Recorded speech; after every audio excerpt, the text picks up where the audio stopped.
تیسری چیز جو سارے عالم میں دین کو زندہ کرنے اور دین کو خوبصورت بنانے اور اپنی زندگی کو خوبصورت بنانے والی ہے، وہ ہے اچھے اخلاق۔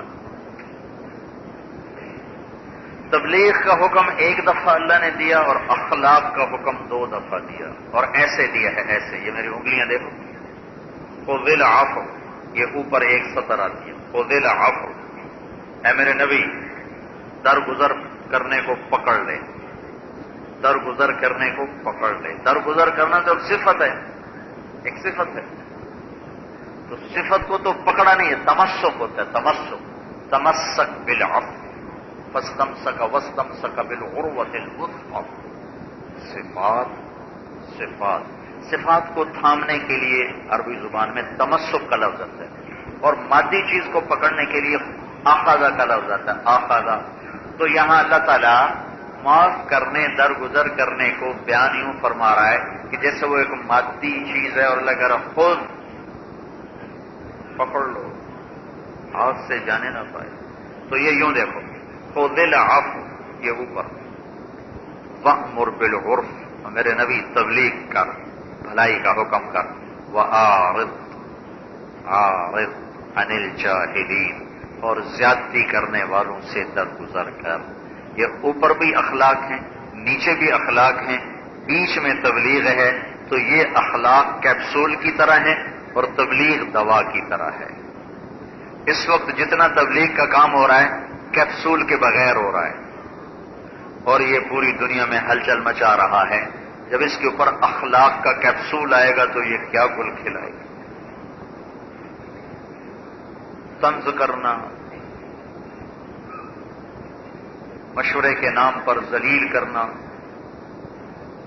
مذاکرے کے نام پر پگڑی اچھالنا، اختلاف رائے کے بعد نظروں سے گرا دینا، یہ عام چیز ہے، عام چیز ہے۔ گھروں میں بھی بھائی سے لڑا ہوا ہے، میں اس کے گھر نہیں جاؤں گا، اس کے گھر میں ٹی وی چلتا ہے، میرے بچے اس کے گھر میں نہیں جائیں گے، اس کے گھر میں سود کا پیسہ آتا ہے، اس کی بیٹیاں پردہ نہیں کرتی۔ لو بھائی، یہ پتہ نہیں کہاں سے تبلیغ لے کر آئے۔ میرے نبی نے تو اپنے کافر رشتہ داروں سے بھی نکاح کر کے دکھایا۔ آخر دم تک بنو ہاشم میں صرف حضرت علی، عقیل، یہ مسلمان ہوئے شروع میں، جعفر، 3-4، باقی اپنا خاندان بھی کافر اور اپنی قوم بھی کافر۔ نہ خاندان سے بگاڑ پیدا کیا، نہ قوم سے بگاڑ پیدا کیا، الٹا ان کو گھر میں بلا بلا کے کھانے کھلائے، ان کے گھروں میں جا جا کے ان کے حال پوچھے۔ تبلیغ کے کام میں اتنی طاقت ہے کہ یہ بغیر حسن سلوک اور اخلاق کے، جب اس کی اتنی پرواز ہے، جب اس پورے کیپسول میں آ جائے گا اور یہ پورے اخلاق کے ساتھ ہوگا تو اس کی پرواز کیا ہوگی۔ آخری کناروں تک تو اللہ نے پہنچا دی، اور ابھی ایک دوسرے سے منہ ماری، ایک دوسرے سے سینگ پھنسے ہوئے، اپنوں سے ٹکر، غیروں سے ٹکر، اخلاق بھول گئے۔ مدت ہوئی سیاد نے چھوڑا بھی تو کیا، تاب پرواز نہیں، راہ چمن یاد نہیں۔ درگزر کرنے کا تو سبق ہی بھول گئے۔ اختلاف رائے کو برداشت کرنا، محبتوں سے رہنا، کھلے ماتھ سے ملنا، دل ملے یا نہ ملے کھلے ماتھ سے ملنا، رائے ملے یا نہ ملے کھلے دلوں سے ملنا، سینے کھول کے ملنا۔ مرکز بڑے ہوتے گئے، دل تنگ ہوتے گئے۔ میرے نبی نے نماز لمبی پڑھی تو اللہ نے کہا نہ نہ نہ میرے حبیب اتنی لمبی نہ پڑھ، چھوٹی کر، چھوٹی۔ ابھی میں نے آپ کو آیت پڑھ دی، ما انزلنا علیک القرآن لتشقی۔ میرے نبی نے تبلیغ میں زور دکھایا اور رو رو رو رو رو اپنے آپ کو کھلا دیا، پہلا دیا، تو میرے رب نے روکا، فلا تذهب نفسك علیہم حسرات، میرے حبیب اتنا نہ رویا کر کہ تیری اپنی جان چلی جائے۔ تبلیغ میں زیادہ زور دکھایا تو اس سے بھی روکا، نماز لمبی پڑی تو اس سے بھی روکا۔ اور جب میرے نبی نے اخلاق اچھے دکھائے، اخلاق اچھے دکھائے، جب اخلاق اچھے دکھائے تو روکنے کی بجائے شاباش دی اور آگے بڑھنے کی ترغیب دی اور قسمیں اٹھائیں، نو والقلم وما یسطرون، مجھے قسم ہے قلم اور اس کی تحریر کی، میرے محبوب میں کیا بتاؤں، ما انت بنعمت ربک بمجنون وان لک لاجرا غیر ممنون، یہ دونوں آیتیں بیچ میں نکال دو، وانک لعلی خلق عظیم، مجھے قسم ہے قلم اور اس کی تحریر کی، اے میرے حبیب تیرے اخلاق بڑے عالی شان ہیں۔ اور زیادہ کر، ان کا اور لام، ان اور لام اور علا، یہ تین کو جوڑو تو اس کا مطلب ہے شاباش شاباش، اور زیادہ اور زیادہ۔ اخلاق کی کوئی حد نہیں، نماز کی حد ہے، روزے کی حد ہے، زکوٰۃ کی حد ہے، حج کی حد ہے۔ ایک دفعہ زندگی میں 2.5 روپے 100 میں، 30 روزے سال میں، 5 نمازیں دن میں، اور اخلاق کی کوئی حد نہیں، کوئی حد نہیں، کوئی حد نہیں۔ یا رسول اللہ، ایک عمرو بن عبسہ پوچھ رہے ہیں، عمرو بن عبسہ رضی اللہ عنہ، یا رسول اللہ سب سے بہترین ایمان کیا ہے؟ تو میرا نبی کہہ رہا ہے، عامر سب سے بہترین ایمان اچھے اخلاق ہیں۔ وہ پوچھتے ہیں، یا رسول اللہ سب سے بہترین اسلام کیا ہے؟ تو آپ فرماتے ہیں، عامر سب سے بہترین اسلام یہ ہے کہ تیرے ہاتھ اور زبان سے کسی مسلمان کا دل نہ دکھے، کسی کا دل نہ دکھا۔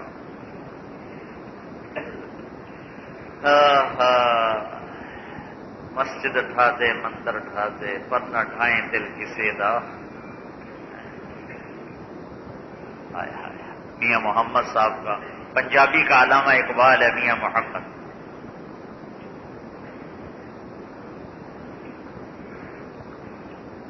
کا مسجد گرانا چاہ تو گرا دو، مندر گرانا چاہ تو گرا دو، پھر بن جائے گی، پھر بن جائے گی، لیکن کسی کا دل توڑ دیا کبھی نہ بن سکے گا دوبارہ، کبھی نہ بن سکے۔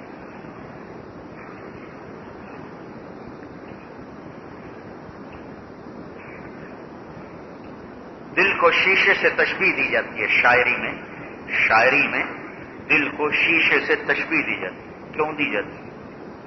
ایک اس کی نزاکت کی وجہ سے، اور ایک اس وجہ سے کہ جو شیشے میں عیب ہے وہی اس کے اندر عیب ہے۔ شیشے میں ایک عیب ہے کہ یہ ٹوٹ جائے تو جڑتا نہیں، دل کا بھی یہ عیب ہے کہ یہ کمبخت ٹوٹ جائے تو جڑتا نہیں، اور اسے توڑنے کے لیے ہتھوڑا نہیں ہے، اسے توڑنے کے لیے کوئی توپ تفنگ تلوار نہیں ہے، اسے توڑنے کے لیے زبان کا بول ہے جس سے دل ٹوٹ جاتا ہے۔ سب سے زیادہ دلوں کو توڑنے کے لیے یہ زبان کا بول ہے، اور سب سے زیادہ دلوں کا مرہم، دلوں کو جوڑنے کے لیے یہ زبان کا بول ہے۔ میرے نبی نے فرمایا، معاذ تمہیں سارے دین کا خلاصہ بتاؤں؟ کیا کہہ رہا ہوں؟ سارا دین۔ معاذ تمہیں سارے دین کا خلاصہ بتاؤں؟ کہ یا رسول اللہ کیا ہے؟ تو مجھے دیکھو، مجھے دیکھو۔ آپ نے یوں کیا، دیکھ رہے ہو؟ آپ نے معاذ کو یوں سمجھایا جیسے بچے کو سمجھایا جاتا ہے۔ معاذ، یہ نہیں کہا زبان قابو میں کر، کہنا تو یہ تھا، تو آپ کہتے تھے معاذ زبان پہ قابو رکھا کر۔ اس طرح دل کے دروازوں پہ دستک نہیں ہونی تھی، وجود میں جھنجھناہٹ نہیں آنی تھی، روح پہ لرزہ نہیں طاری ہونا تھا۔ معاذ زبان قابو میں رکھ، یہ سارا دین ہے۔ جس کی زبان قابو میں ہے اس کی تبلیغ قابو میں، اس کا علم قابو میں، اس کا ذکر قابو میں، اس کی عبادت قابو میں۔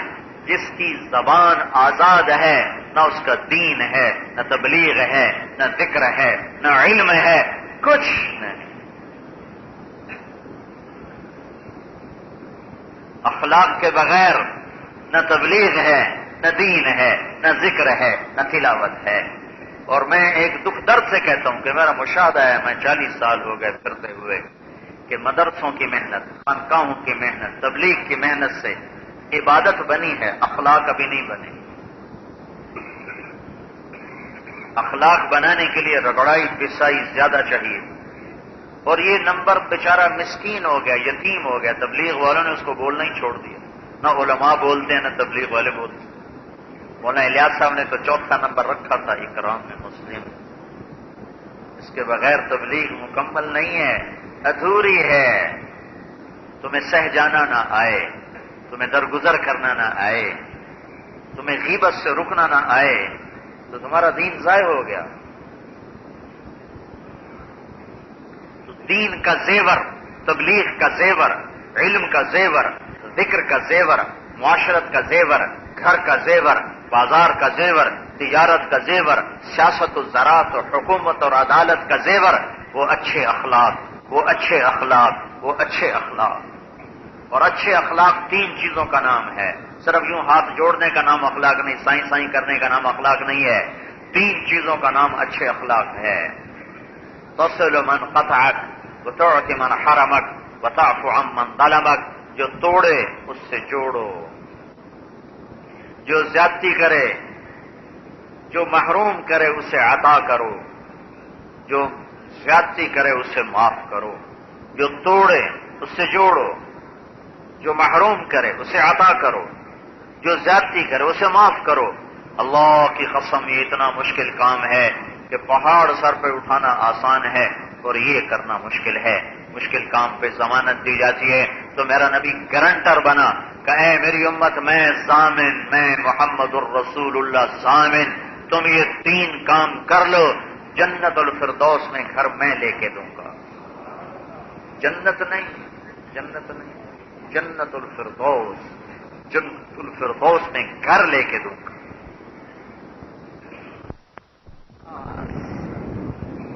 تو اخلاق کا ابتدائی درجہ ہے، ابتدائی درجہ من سلم المسلمون من لسانہ ویدہ. یہ اچھے اخلاق کا ابتدائی درجہ ہے کہ تم یا میں یا یہ یا وہ کسی کو ہاتھ یا زبان سے تکلیف نہ پہنچائے. یہ آخری درجہ ہے، 33 نمبر والا. اس کے بعد تو بد اخلاقی شروع ہو جاتی ہے. یہ بارڈر آ گیا، یہ بارڈر کی چیز ہے، یہ بارڈر کی آبادی ہے، سرحد کی آبادی ہے. اخلاق کی سرحد یہاں آ کے ختم. اس کے آگے بد اخلاقی کا علاقہ شروع ہو رہا ہے کہ میں آپ کو ہاتھ اور زبان سے دکھ نہ پہنچاؤں. اگر میں یہ آخری درجہ اخلاق کا اپنا لوں تو میرا نبی مجھے کیا بشارت دیتا ہے کہ سب سے بہترین مسلمان وہ ہے جو ہاتھ اور زبان سے کسی کو تکلیف نہ پہنچائے. سب سے بہتر مسلمان بنتا ہوں اگر میں اخلاق کا سب سے نچلا درجہ پالوں. اگر میں اخلاق میں عالی درجہ پالوں جو میں نے ابھی بتایا ہے تو اس پر میں کیا بنوں گا؟ تو میرے نبی نے کہا کاد الحلیم ان یکون نبیا. اچھے اخلاق والا نبی بنتے بنتے رہ جاتا ہے. واہ کیا کہنے. کوئی نبی بن سکتا ہے بھائی؟ کوئی نبی بن سکتا ہے؟ اور اللہ کا نبی کیا کہہ رہا ہے کہ بس تھوڑی سی کسر رہ گئی نبی بننے میں.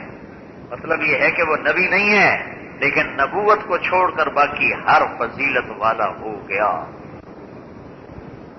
یہ اخلاق ہیں میرے بھائیوں.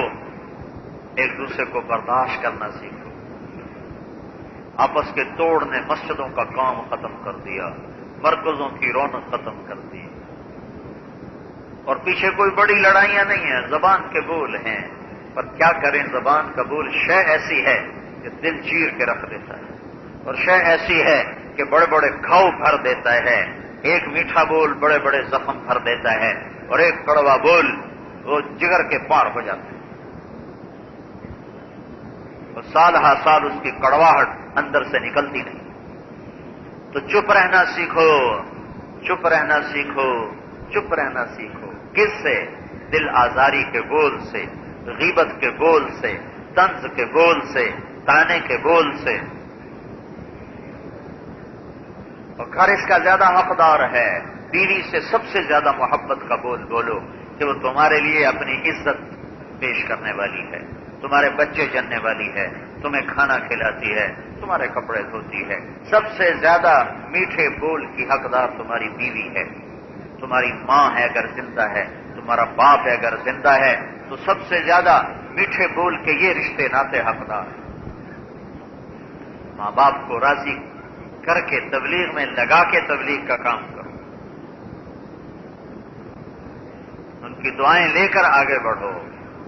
میرے نبی نے فرمایا اگر میری ماں زندہ ہوتی تو میں ایسی نوکری کرتا کہ عشاء کی نماز کے مصلے پر ہوتا، سورت فاتحہ شروع کر چکا ہوتا، اور ادھر سے میری ماں کہتی بیٹا محمد، تو میں نماز توڑ دیتا اور میں کہتا اماں جی لبیک، فرمائیے، نماز پھر پڑھوں گا۔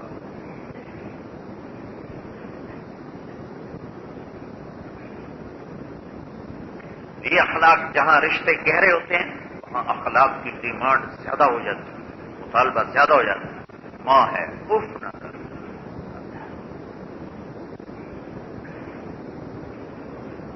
لا تقل لهما اف، عربی زبان کا سب سے ہلکا لفظ ہے اف۔ اگر اف سے اور کوئی ہلکا لفظ ہوتا تو وہ استعمال کرتا۔ تو میرے بھائیوں، اپنوں کے ساتھ، اپنے ساتھیوں کے ساتھ، اپنے پڑوسیوں کے ساتھ، ایک مسجد کے کام کرنے والے، مشورے میں جڑنے والے، مرکز میں جڑنے والے، ایک دوسرے کی غیبت نہ کرو، ایک دوسرے پر طنز نہ کرو، ایک دوسرے کی برائی نہ کرو، کمیوں کو ہضم کرو، خوبیوں کو اگل دو، خوبیاں اچھال اچھال کے بیان کرو، وہ ایسا ہو ایسا ہو ایسا، نہ کمی سنو نہ بولو، کہ کمی سننے اور بولنے سے دلوں پہ میل آ جاتا ہے۔ مزید ایسے ویڈیوز کے لیے ہمارا چینل سبسکرائب کیجیے۔